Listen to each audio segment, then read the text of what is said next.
Good morning students. Class 10th में आज का टॉपिक है रेस्पिरेशन। रेस्पिरेशन क्या होता है? The conversion of food into energy is known as respiration. Respiration का मैंने यहाँ डिफिनीशन लिख दिया है। Nutrition gets oxidized and release energy and performing various activities. मतलब कि जो भी हम न्यूट्रिशन लेते हैं, न्यूट्रिशन मतलब कि जो भी हम लोग फूड लेते हैं वो क्या होता है, एनर्जी में कन्वर्ट हो जाता है या ऑक्सीडाइज्ड हो जाता है। ऑक्सीडाइज्ड का मतलब होता है कि ऑक्सीजन की प्रेजेंस में वो फूड एनर्जी में कन्वर्ट हो जाता है। तो रेस्पिरेशन का सिंपल हम लोग डिफिनेशन लिख सकते हैं यहाँ पे, द कन्वर्जन ऑफ, आप लोग ये नोट्स बना लीजिएगा, the conversion of food into energy by the oxygen is known as respiration. यानी कि रेस्पिरेशन के प्रोसेस में क्या होता है, फूड मटेरियल एनर्जी में कन्वर्ट हो जाता है in the presence of oxygen, oxygen की प्रेजेंस में। अब देखिए बहुत से बच्चे कंफ्यूज रहते हैं कि रेस्पिरेशन और ब्रीदिंग सेम होता है, बट ब्रीदिंग डिफरेंट होता है रेस्पिरेशन से। ब्रीदिंग क्या होता है, आप जानते हैं कि हम लोग सांस लेना और सांस छोड़ना, एक होता है इनहेलेशन,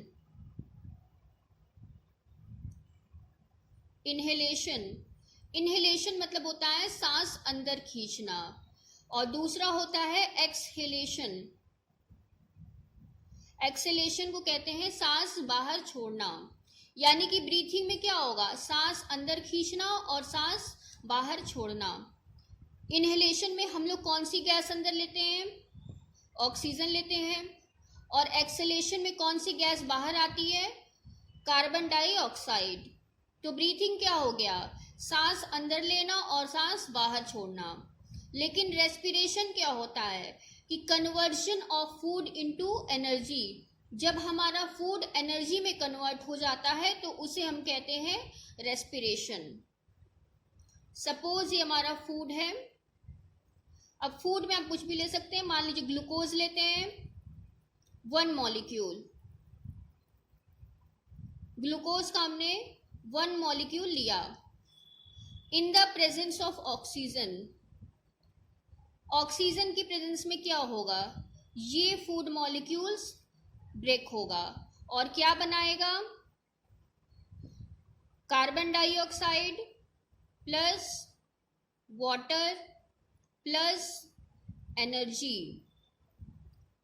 तो food molecule in the presence of oxygen breaks into carbon dioxide, water and energy. 3 चीज़ों में ये ब्रेक हो रहा है। और यहाँ पे एनर्जी कितनी बनेगी, अब देखिए मैंने क्या किया है, ग्लूकोज 1 मॉलिक्यूल लिया है, तो ग्लूकोज के 1 मॉलिक्यूल से कितनी एनर्जी बनती है, 38 ATP। ठीक है, तो ग्लूकोज के 1 मॉलिक्यूल से 38 ATP एनर्जी प्रोड्यूस होती है। So this whole process is known as respiration. इस पूरे प्रोसेस को रेस्पिरेशन कहा जाता है। ठीक है, तो अब आपको होप समझ में आ गया होगा ब्रीथिंग और रेस्पिरेशन के बीच में डिफरेंस। ठीक है, तो ह्यूमन में रेस्पिरेशन पढ़ने से पहले हम लोग कुछ ऑर्गेनिज्म में देख लेते हैं कि रेस्पिरेशन का प्रोसेस कैसे होता है। So our next topic is respiration in various organisms. हमारा अगला टॉपिक क्या है, रेस्पिरेशन इन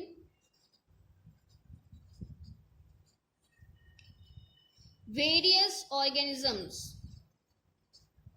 ह्यूमन पढ़ने से पहले हम लोग अलग अलग ऑर्गेनिज्म में देखेंगे कि किस प्रकार से रेस्पिरेशन का प्रोसेस होता है। तो सबसे पहले ऑर्गेनिज्म लोग लेते हैं फ्रॉग। फ्रॉग में कैसे रेस्पिरेशन होता है, या फ्रॉग ब्रीथिंग कैसे करता है, सांस कैसे लेता है। तो आप जानते हैं जो फ्रॉग होता है वो जमीन और पानी दोनों पे रहता है। तो अगर फ्रॉग लैंड पे है, जमीन पे है, तो ये ब्रीथ कैसे करेगा, सांस कैसे लेगा। तो ये बाई लंग्स सांस लेगा, फेफड़ों से सांस लेगा अगर फ्रॉग लैंड पे है। तो अगर यही फ्रॉग वाटर में है तो कैसे सांस लेगा, बाई स्किन। तो क्या करेगा, ये स्किन से सांस लेगा। तो अगर फ्रॉग लैंड पे है तो लंग से सांस लेगा, और वाटर में है तो बाई स्किन से ये सांस लेगा। तो ये था फ्रॉग का केस। अब दूसरा हम लोग लेते हैं इन इंसेक्ट, यानी कि जो छोटे मोटे कीड़े मकोड़े होते हैं वो कैसे सांस लेते हैं। तो ये सांस लेते हैं बाई स्पाइरिकल्स, स्पाइरिकल से सांस लेते हैं ये। अब स्पाइरिकल्स होता क्या है, so we can write spiracles are small opening और pores present in their body। तो स्पाइरिकल्स क्या होते हैं, इंसेक्ट के बॉडी पे बहुत ही छोटे ओपनिंग्स होते हैं या पोर्स होते हैं, जिनसे इंसेक्ट जो होते हैं सांस लेते हैं। तो इंसेक्ट ने किससे सांस लिया, स्पाइरिकल से। अब अगले आते हैं हम लोग अर्थवॉर्म पे, केचुआ जिसे कहा जाता है, मिट्टी में पाए जाते हैं। अर्थवॉर्म कैसे सांस लेते हैं, इनके पास भी लंग्स नहीं होता है, ये भी बाई स्किन सांस लेते हैं। तो अर्थवॉर्म ने कैसे सांस लिया, बाई स्किन। फिर नेक्स्ट है फिशेस। फिशेस कैसे सांस लेती हैं, मछलियां।